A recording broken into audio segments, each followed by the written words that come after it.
ఆ మాటలకి రోనీ కూడా ఎదురు చెప్పలేని పరిస్థితిలో తల వంచుకుని ఉండిపోయాడు.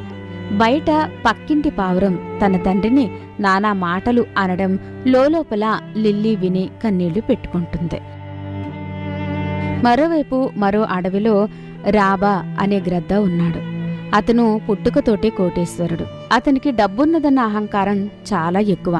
పైగా లేని వాళ్లని చాలా చులకన చేయడం, అవమానించడం అంటే అతనికి చాలా ఇష్టం.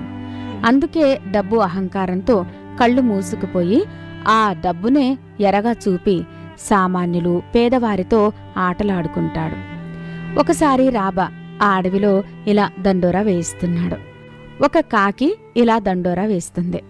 ఇందు మూలంగా మందికి తెలియజేయింది ఏమనగా, మన ఊరి పెద్ద రాబా దొరగారు రేపు చల్లముంతల పందెం పెడుతున్నారు.